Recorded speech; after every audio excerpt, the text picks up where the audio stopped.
Hello everyone, nubkeks here. Welcome back to Nub Raids. Oh man, I'm finally getting ready to actually dive in to this new patch properly. So stay tuned for lots of videos in the coming few days. I'm back from holiday today. I'm just back from the hospital this morning.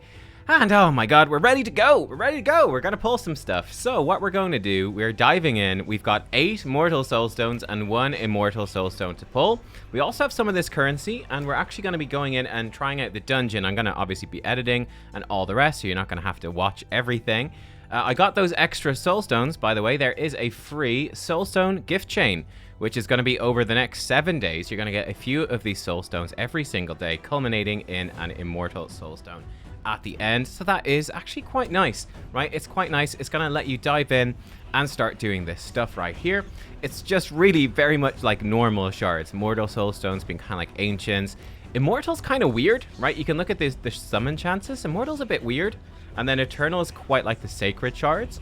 It's kind of funny because with shards, void shards are actually the exact function-wise, and like your chances to pull everything, they work exactly the same as ancient shards. And then there's the big differences with sacred.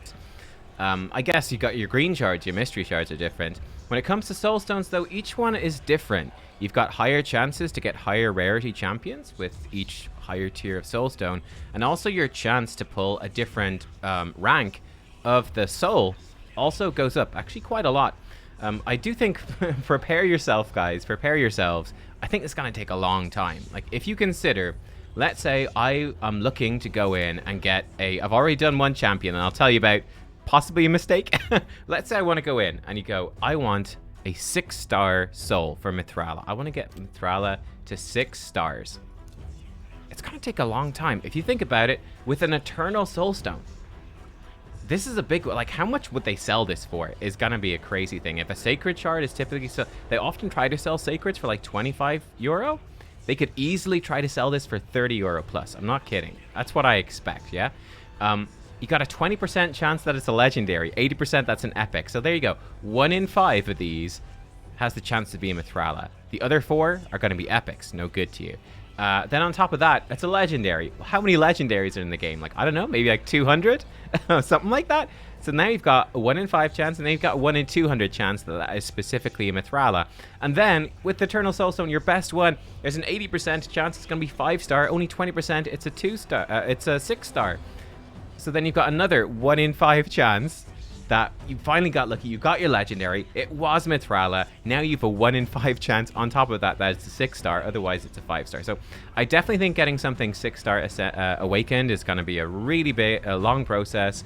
This is not something that you're supposed to do today. I think some people will probably have that expectation. They'll be like, I'm really disappointed, I don't have all of my champions 6-star awakened today. I think that's how people think. It's not even going to be something you're going to do in a week or a month. It's going to be a long time coming. I have seen they've already started to sell some stuff as well. You can buy this pack right here for me. It's 60 euro. I bought a good chunk of stuff this month because, again, I was away on holiday, so I did have to buy some shards to cover like a video for that. It's just, you know, as a content creator, it's just financially worth it. And that's different for someone that's not, right? But 40 for 60 euro, that's pretty expensive.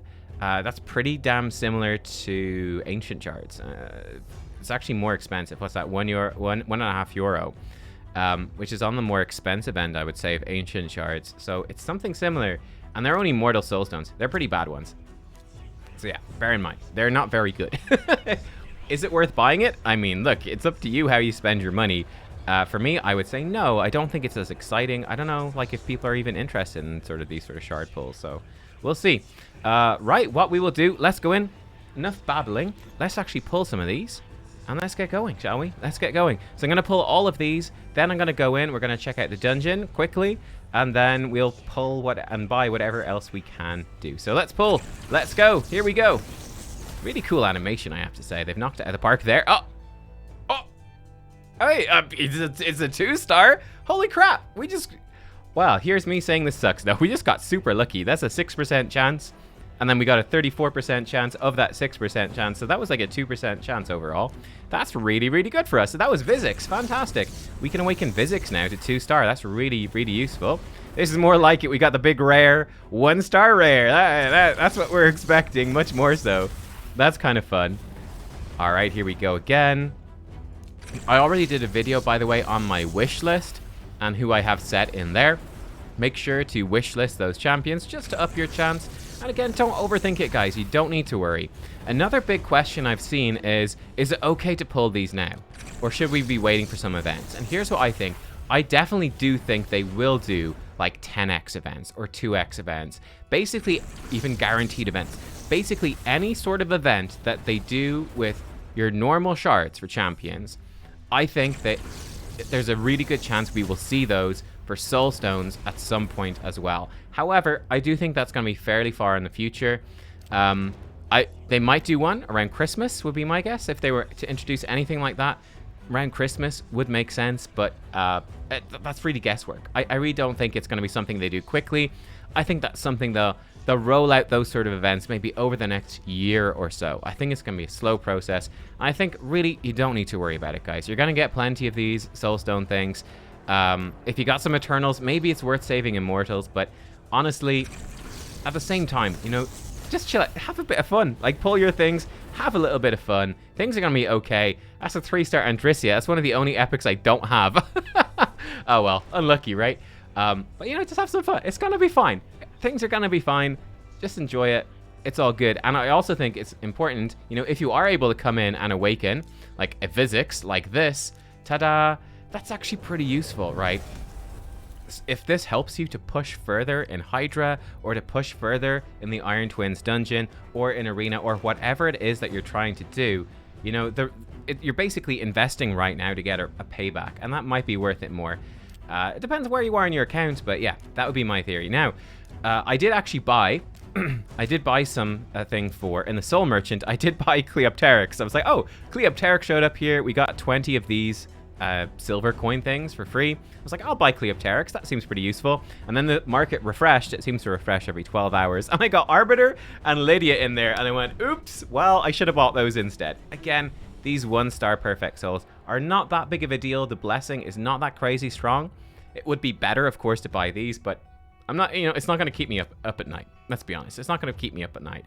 Now, I'm kind of curious. If I was to try to sell these, wow, you really don't get much for these rares. I would get 38 of these basic coins. Oh, no, actually, the middle tier coin. Oh, okay. 38 of the middle tier coin.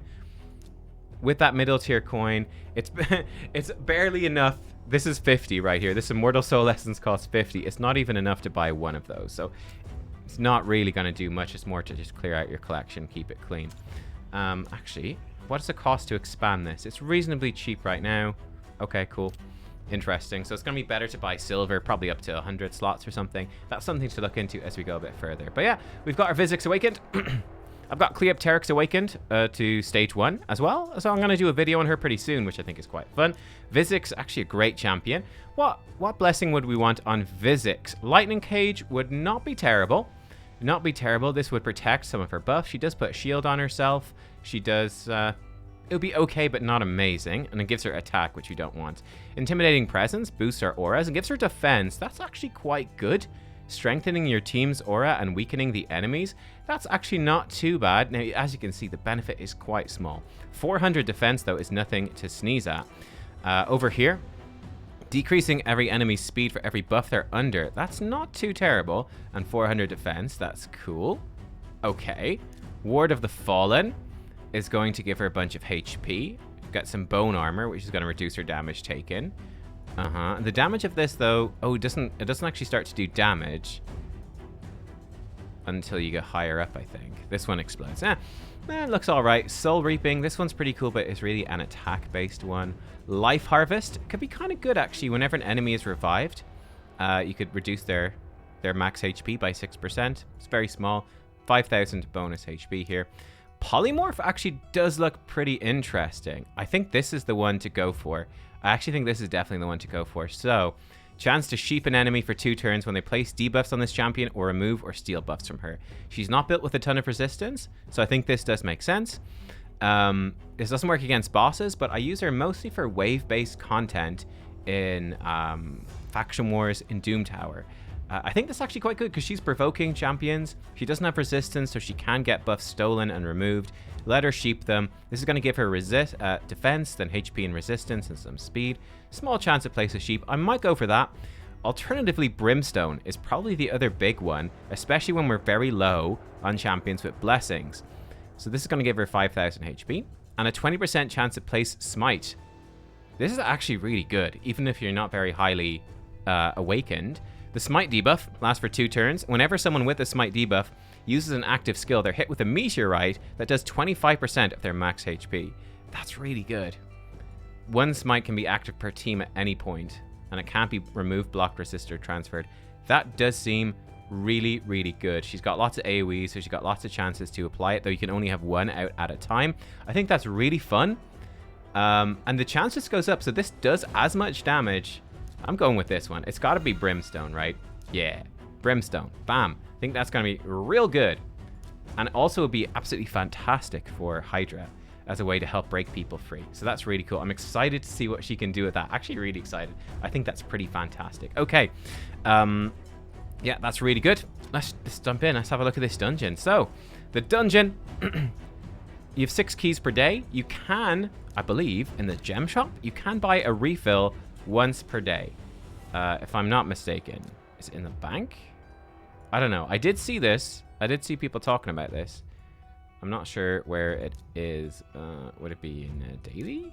I love the daily gem pack. All this junk. I don't know. I think it's there somewhere. Surely it would be over here. Experience. So I don't actually see it. Maybe I'm blind. We can try when we run out of keys. We can try potentially buy more. I do think in terms of buying keys, though, I think it's kind of fun at the start, but bear in mind that, you know, keys to progress up, it's not really going to help you that much compared to buying keys when you are at stage 15 and you're getting the max rewards possible. But if you want to sort of kickstart stuff, you can do it, I guess. But I think it was 150 gems for a refill. So I don't know. Right, let's put in Vizix with this. Why the heck not? Let's put in Cleopteryx as well. Why the heck not? So I've heard, I think this guy's going to be really easy on lower difficulties. I have seen on I think stage 15, he has something crazy, like something like 600 resistance, 600 accuracy, something like that. So I think that champions like Deliana that bring in decrease resistance, right? Decrease resistance. It's going to be extremely good. Champions like Yoshi, who bring in increase accuracy, are going to be really good. He also brings decrease accuracy, which is really, really good. So those sorts of champions, I think, are going to be fantastic. And I mean, we should probably put in someone like Chris. Let's put in like Ultimate Death Knight. That's going to be fine. He gives us defense in all battles. Sure. Let's go with this. Let's see how it goes. So your key won't be wasted if we fail, but your energy will be lost. All right. Let's go in. So we're going to increase our accuracy. The boss is going to hit us. Ah, yeah. So the boss, very good. Physics plus decreased speed. So the boss, he actually gains turn meter. I'm not sure where it says it. Is it with his passive? Fills his turn meter by 10% whenever an enemy receives a buff, but will not fill the turn meter if he's under decreased speed. So decreased speed champion like Vizix is very, very important. Otherwise, he's going to get tons of turns. It's going to be real bad. Now, Vizix might not be consistent enough. You might want, you know, someone that's more consistent. In this case, she put it on, stopped him getting a turn meter. However, as you see, whenever his HP goes below 85, 70, 55, 40%, he does that AoE attack and removes all debuffs. So this is going to be, I think, quite tricky to make things like Geomancer, decreased speed stuff work. I think it can definitely be speed tuned, but it could be kind of tricky. Wow, she just smacked him. That's pretty nice. And look, we actually have this debuff on him. So hang on, it's actually, and it looks like it can't be removed. I mean, I don't know. Let's hit him with this. Sure. Try decrease his resistance. Yeah, this didn't come off. That's good. He's doing his retaliation. So actually, that debuff, this one's really going to help. Whenever you get this meteorite thing, it's really going to help you out and make your, make your life a lot easier. Don't kill him. Okay, well, we killed him. we did it. Hey, we won. Right, well, let me go up to a higher level. Let me kill a few of these. I'll pause it, and then we'll be back when we get to a higher level, and we can actually see that meteor go off. I'll unpause when the meteor is about to go off. How about that? One quick thing I actually want to jump in on, because I haven't mentioned it yet. I'm going to come back to you guys when we're on stage 6, right? Which is as far as we can get today, probably. But you do get these bonus rewards the first time you beat it. So I just got, I think, 1,000? I think I got 1,000 bonus coins. I've got a big chunk of coins there for beating stage 3. You get a big chunk here at stage 6. Stage 9, you get 2 of these shards. You get 3 of the shards here. So those special things are kind of nice little bonuses. And there's also changes between affinities as well. So the affinity of the fortress, I believe it just directly matches the, the Ascension Potion affinities. And each time it changes affinity, so when it switches to magic tomorrow, it's like a totally different dungeon in a way. We're going to be back on stage 1 of magic. I'm going to have to fight the way up through. Now, his abilities are the same, but he gets a whole bunch of benefits when he's against enemies with different affinities for him. So in theory, we're supposed to use, which I'm kind of trying to somewhat do, in theory, we're supposed to use champions with an affinity that matches his as much as possible to limit his abilities, which is kind of cool. But yeah, I'll be back when we fight some more stuff. Let's do it. Okay, we're actually back on this same difficulty level, just because we have 2 turns left on this. It might explode. Actually, he took a turn and I don't think it went down. Oh no, there we go. We were counterattacking. So we'll see. We might get to see this meteor turn off. Now he's low on life. He's not going to use these AoEs. He's going to use his ultimate ability right here, which is where he's going to damage us more depending on how many stacks his other abilities have built up. So here he goes. This is his ultimate, and you can see it's not doing too much. That might have been the meteor right there. In fact, it was. That was the meteor right there that did an extra chunk of damage, which is pretty cool. Certainly at this point, like, you know, these low stages with my account and these champions, I could just kind of throw in whatever, and we're getting through just fine. I'm not sure. Let me know how hard you guys are finding it. Like, let's say if you're about 6 months in and you just got Seal of the Drakes, like, how hard is this dungeon for you? Might actually be super difficult. I'm not sure. Having a great haul developed with resistance. Can we actually look at it? Look at this. You guys see this? This really bothers me. 2 things. You see, the HP burn icon has little white bits around the edge where it's not properly cropped, I guess. And then the red on decreased resistance is a different color. Literally unplayable. So a nice thing, I'm playing with sound for like the first time in ages. Cleopteryx makes a really nice hawk cry whenever she attacks, which is really fun. But yeah, there we go. That's basically the boss, though. Yeah, we'll come back on next difficulty, which is the highest one I can do today, I think. And we'll see how it goes. It seems pretty straightforward for me, at least for now. But like I said, he's going to really ramp up. I think it's going to be a really difficult boss that's going to need, like, unkillable teams, speed shooting teams, block damage teams. I think it's going to be quite tricky. But again, you know, this is the first day, at least for me, because I haven't been on the test server yet, because I was on holiday. So, yeah, you know, it's all right not to beat something the first time you see it. I'll be right back. All right, here we are. We're on to stage 6. And things have been going well so far. Now, we actually did have champions start to die at the end of the last one. Vizix died because of this ally protection. And then Deliana is in a Guardian set, so she's got that bit of ally protection, so she died as well. So it's actually quite interesting to see. And I actually also feel like Ultimate Death Knight's going to be pretty damn good for this. One of the nice things about Ultimate Death Knight, he has that weird passive where he gets stronger the more dead allies you have. So if people do start dying near the end, when those Iron Brand stacks have been built up, Ultimate DK could come in potentially and solo the end of this boss fight, which I think is really cool. He gives himself shielding and healing, and then his A2 puts decreased attack on the boss, which is pretty damn good. So I think he could be actually an exceptionally helpful champion for this boss. He actually seems really, really well designed for it, which is really fun. So yeah, he's definitely one to watch. I have mine built different. I did a video on building him. I'm going to do a proper guide on him soon, though. I was hoping to try get him awakened at least a little bit first and put a blessing on him to do a guide, seeing as I'm late anyway. Let me know. Should I just do it now or should I wait? But yeah, I've got him built with high resistance. Like, he's got about 450 resistance at the moment. So he basically doesn't get any of these. It's the same thing with Cleopteryx. She's high resistance. So they're not getting debuffs from the boss, which is really cool. So that means that they really aren't taking much damage. Like, we'll see when he starts doing his ultimate right here, which has a 2-turn cooldown. His Doomsday Machine, which he should be going into. He can do it when he's below 40%. Yeah, so he should be coming in to do his Doomsday stuff now. So it should hit these other 3 pretty hard. Reasonably hard. I mean, but you can see Death Knight and Cleopteryx, like, they still have shields on that weren't even scratched. So having really high resistance, having decreased accuracy on the boss, having increased resistance on your team, that sort of stuff can be actually really helpful. I mean, the health bars sort of speak for themselves in terms of who has stacks and who's taking damage versus who isn't, which is pretty cool. So there we go. This is the boss. I mean, with this team, it's actually a pretty long run when you think about it, like 2 minutes. Bang, it's just a big chunk of damage right there. for stage 6. It's only stage 6 out of 15 possible stages. So yeah, pretty intriguing. Pretty intriguing. That's one thing to watch out for if you're going to buy keys as well. I think you'll find the first few stages, if you've been playing for a while, you'll find them really easy. But, oh yeah, there you go. Fortress key refill. All right, let's do it for science. Let's do it. Let's keep going. And I'll come back to you when we wipe. Let's do it. I'll come back when we wipe. Let's keep going. Okay, he's actually getting really nasty now. Stage 9, we just got that down. Let's go stage 10. So this is stage 10. Yeah, the boss is getting real nasty. So what I've started to find is that he actually has enough accuracy now to hit through Ultimate Death Knight's resistance, which is kind of a problem. But you'll see he's just much tankier. He hits way harder. And for the last few stages, it has been Cleopteryx and Ultimate Death Knight living to the end, but everybody else dying. I'm actually really surprised that Cleopteryx lives, but she does. Guide on her coming soon. Hopefully we'll get to see some of the meteors from physics as well, because they're starting to hit harder. And definitely sort of the interesting part about this now as well is that we're not triggering the retaliation stuff as often. Well, there it goes right there. But you can see he's starting to hit real hard. Like physics is kind of getting destroyed. We're all sort of getting destroyed. I'm actually not sure if we're going to win this one. I'm going to be honest. This one we might well lose. You can see we're getting absolutely destroyed.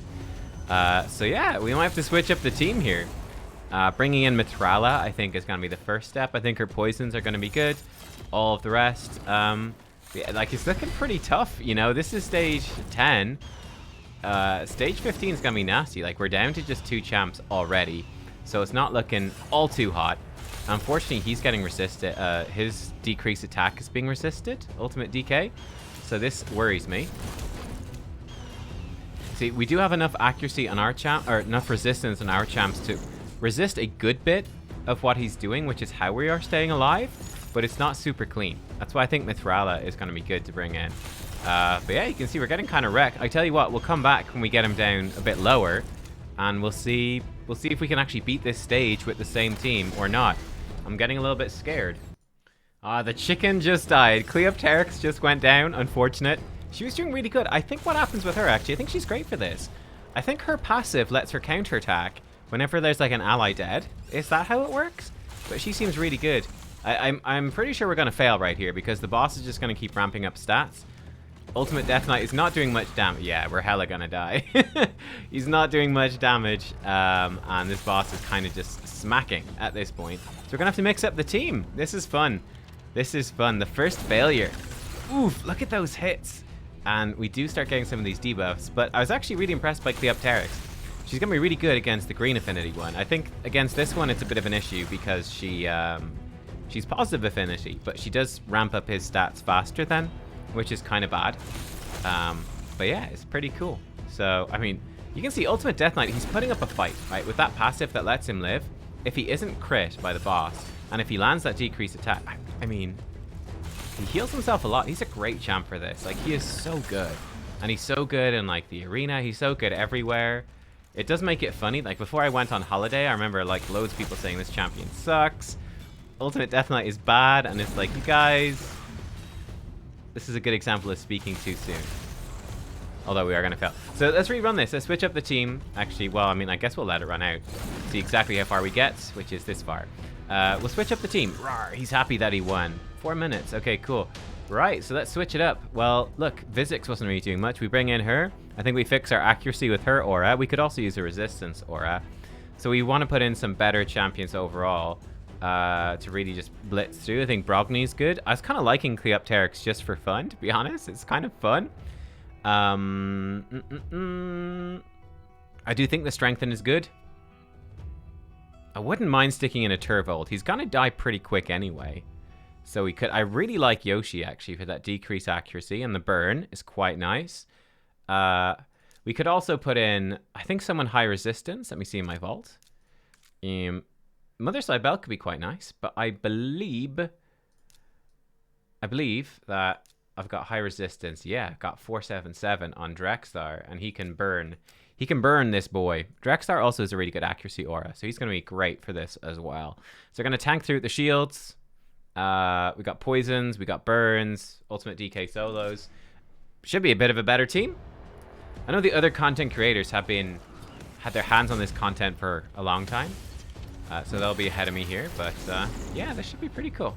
I'm interested to see how this team does. I mean, we got a little bit we got quite a lot of overlap actually with shielding. But I think that's going to be okay. You can see that we are getting stacks on these two champs over here. So they will die, for sure. Reasonably early. Certainly when we hit 40%, they will keel over dead. Not necessarily a bad thing with Brogni because he's the wrong affinity, trying to get rid of him early on. We are going to be building up wrong affinity stacks with Mithrala, which is kind of scary. In fact, they kind of die really fast, huh? But with Mithrala, we will build up wrong affinity stacks, but she's going to give us so much survivability. And I think she's going to do really good damage with poisons. I think it's going to be fine. Yeah, I'm hoping so anyway. That decreased accuracy is going to be real nice just to make things clean. Unfortunately, Yoshi's not going to live much longer. Kerbang. Okay. But we're going to get through. I'll come back to you when we're again at that like 40% mark where he starts using that Doomsday Machine. So I'll be right back. Okay, we are at Doomsday Machine point. He just killed Yoshi. I think Brogni's not long for this world, but we'll see how this team does. So with this team, I'd be very shocked if he kills these champs too quickly. They should live through a lot. And with the poisons and the burns, we should be killing him significantly faster than we were last time. So I'm actually pretty hopeful. Yeah, you can see, I don't think he's going to be able to do too much. We're going to have, I think we've beaten the accuracy now with Ultimate Death Knight. With Mithrala's aura, we've got enough to get through. I mean, he's doing some damage. Like, Mithrala is getting hurt, which is kind of nuts because she is a really tanky champ. But yeah, here we go. So we'll get through the stage. I think this is definitely going to be tough, like on the higher stages. It's very fun. I guess the questions are, you know, it's going to be fun to see how important increased resistance and increased accuracy are for your team. I think those buffs are really good. Decreased resistance, decreased accuracy, I think is really good as well. I certainly think that the blessings are going to help. I think there's a blessing that does like a ton of bonus damage when they're low on life. If that works against him, that's going to be... If that was weird. It's going to be really helpful. Yeah, so that was actually pretty fast. Yeah, that was a really fast clear time. Like, yeah, if you consider that our clear time didn't go up that much, but the boss is getting a lot harder. Right, I'm going to do these two as well, and we'll be back. But yeah, I think that is going to help, or that meteorite blessing that we put on Vizix, if you had that on like Mithrala or something like that, I think that's also really going to help and kill the boss quickly, or an Ultimate Death Knight actually is going to be a good blessing for him. Stuff like that, you know, are things to look into in terms of how to do it. I think there's going to be some champs that can solo it. I definitely think that block damage teams, unkillable teams, are probably very good. They're probably much like Demon Lord Clan Boss. I think that's probably going to be the easiest way into this. But I'm curious to see what we can do with like high resistance teams and things. So yeah, I think there's going to be a variety of ways to beat this boss. But it's certainly a challenge for sure. Even at this sort of mid-tier level, I can see definitely a lot of players having a really tough time. So there you go. I'll be back when we presumably beat or die to stage 12. We shall see. And then we'll summon up some final bits for today's video. So I'll be right back. We're coming to the end. I think we might wipe here, actually. This isn't looking good. He's doing like some sort of lightning thing. I'm not sure what that is. Maybe less damage from multi-hits. Wow, yeah, he killed us. Oh, damn. So this team didn't make it through stage 12. Huh, what do you know? Right, let's switch it up again. Wow, I'm actually kind of surprised. So fun. Let me see. Let me see. How much resistance do I have on him? So Ultimate Death Knight is actually, he's got 500. That's pretty good. He heals himself. He's just shielding. The debuff thing doesn't seem very useful. You've got debuffs, he absorbs some of the damage. That also doesn't seem super useful. How much resistance do I have on Ultimate DK? Because he was getting debuff there. Okay, 438.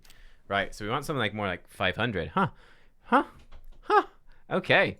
This is a nice little challenge then, huh? I'm not super sure who to put in instead. We could just put in, what's her face? Rector Drath would certainly help. It's going to give us a lot of healing. More consistent decrease attack, though her accuracy is probably too low. Ah, no, she's got 333. She's probably good. She gives bonus resistance with her passive. So I think this might be okay. I think we try that. That was pretty cool. Wow. Interest. I thought that we would have that one, but not quite. Not quite. Yeah, all right, let's run it again. Cool, I'll be right back. Fun. Okay, so one thing I'm really curious about, I did think I saw something about it before, that when you die and get revived, your stacks might drop. So let's see if that actually happens. One thing with this team, actually, is we don't have decreased speed. So he takes tons of turns, which is killing him with the burns and with the poisons from Mithrala. So that's nice. But it is really ramping his stats up a lot. So it might not be correct. But I just want to see what happens here when he revives. So he should... Oh, man, he still's not dead. Just doesn't want to die. I think that was our final retaliatory launch. So he should easily one-shot him here in a second when he does... Doomsday Machine is definitely going to kill Yoshi. 120 something stacks. He's super dead. Nothing we can do about it. Okay, no, that was the final retaliatory launch. Oof, that hurt a lot. That hurts a lot. We need to get decreased attack back on. Okay. Yeah, so Yoshi comes back and he's lost his stacks. Oof. Somebody put decreased attack out quick. Man, yeah, he's really ramped up. I think we're probably going to wipe again as well. I'm definitely going to need to go... Like, this is stage 12. This is pretty nasty. There's decreased attack. And now he doesn't get any more, I think, cleanses. So that will help. There's decreased accuracy. That will help as well. But I think Rector might die. It's certainly coming close. This is going to be very close. Because, yeah, he's going to smack us. He's got Doomsday next turn. Rector might have a heal. We've got the shield from Brogni, but... Ooh, that smacks. Holy! Shield back on. There's some healing. Ooh!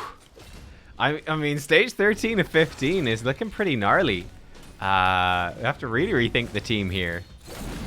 Oh my god. Yoshi, he got picked back up just to fall back down.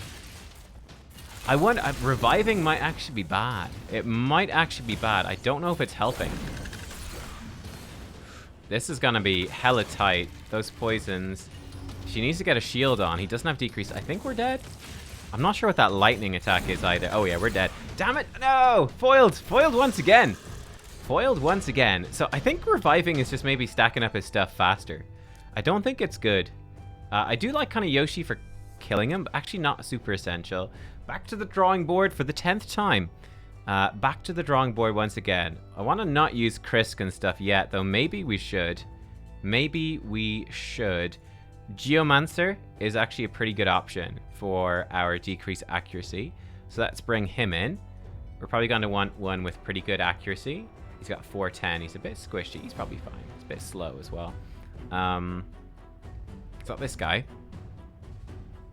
His accuracy's maybe a bit low. He's got better resistance, though. This might be the one. How about you? What sort of build do you have?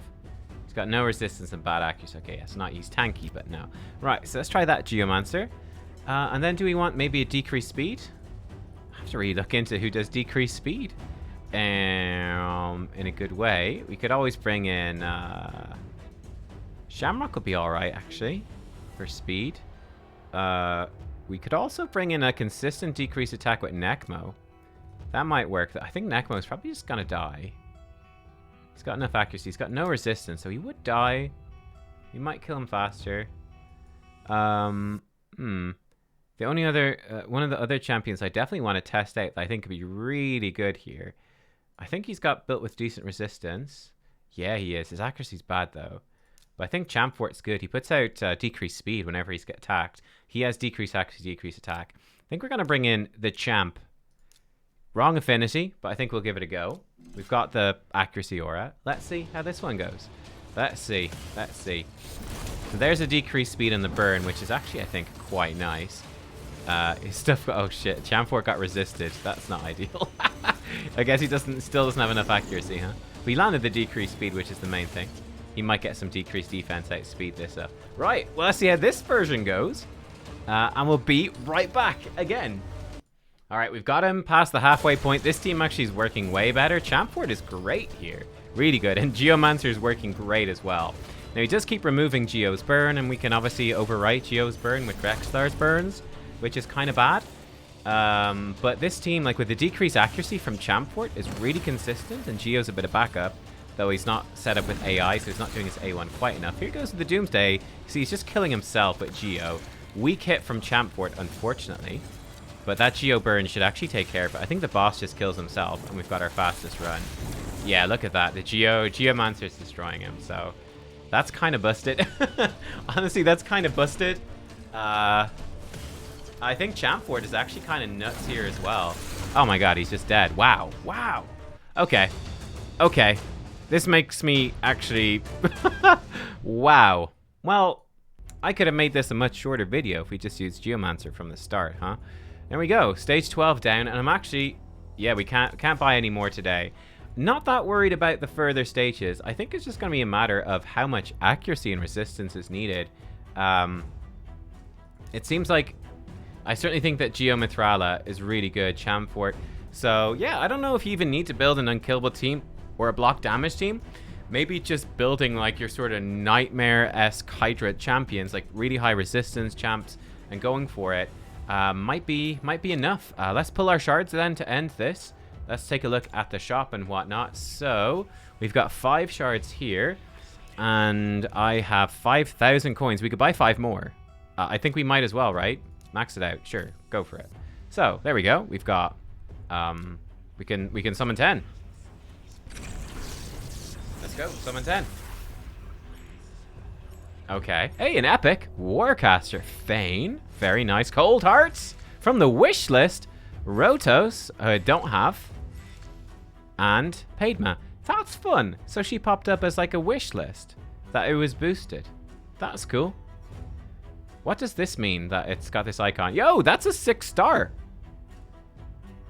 I got so distracted by the others. 6-star. What is this? Ooh. Ooh. What? Stitched Beast. What is a Stitched Beast? He's void. I might actually have him. This is the new best champion on my account. 89 reviews. This is like a 0. Oh, it's 0 ratings. Okay. Double hitter attack. I'm impressed already. Double hitter attack. Each hit. 50% chance of weaken. Decreases target's turn rate by 100%. That's actually not useless. Interesting. Got amazing base stats. Where I can't... Guys, I can't actually... I think he's probably like down here in my vault somewhere. I'm sure I have him. There he is. There he is. But I can't actually awaken him because he's not ascended enough. He's not ascended enough. How much would I get if I sold that? Oh, I get 100 fancy coins. Okay. I think 100 fancy coins is probably the correct play. I could get 2 of these fancy things, which would let me, I don't know, buy something. I should probably get rid of it. Let me know. Should we fully awaken Stitched Beast? Get 26 fancy coins for that. Well, that's certainly awaken Cold Heart number 1. Yeah, Cold Heart number 1, you're awakened. That's gonna be very nice. There we go. We probably give her the Meteor thing, I guess. Though, actually no, against the bosses that she's good against, it doesn't really help. Fane, sure. It's awaken Fane. Great. Why not? And I'm not really too worried about this stuff. Got Padma, 1-star. The thing I'm really interested to see is that when they start showing up in the shop now, those champions should be at like a higher rating, which is kind of fun. What did I get over here? Oh, 200 gems. Okay, and we're building up towards the next one. Fantastic. Warcaster, sure. Let's do you, I guess. I mean, we probably don't need to do this. I could probably save these and sell the spare ones. But hey. Okay, so the Roto Soul is only worth 70 middle coins. It's not that good. It's better than her by a good bit. But yeah, there we go. Wow. Fun. Quite a lot of fun. I enjoyed that Mystic Market. We do not have enough for an Immortal Soulstone. We could buy a few Immortal Soul Essences if we wanted to target specific champions, but I do think that it's probably better to just buy the Soulstones. Anyway, there you go, guys. I hope you enjoyed. This has been a long one, but diving into the Iron Twins Fortress has been a ton of fun with the champions that we used. I've forgotten who we used, but Mithrala was amazing. Geomancer's busted. Lord Champfort's really good. Brogni, obviously really good. Yoshi was very strong as well. Drexthar. Hopefully some tips, some ideas for you for the champions you can use. Might do a similar thing tomorrow, at least fill you guys in on the team I used up to stage 12. So I think it's not too bad, right? Getting up to stage 12 is getting a good bit of the way up. I mean, once you hit stage 11, you can start earning these Immortal Soul Essences, which is kind of nice. You're getting a good chunk of coins, like, you know, you're getting at least 100 coins per run when you up to stage 10. Seems okay. Yep, seems okay. Guys, thanks for watching. Hope you enjoyed. See you soon. Bye-bye.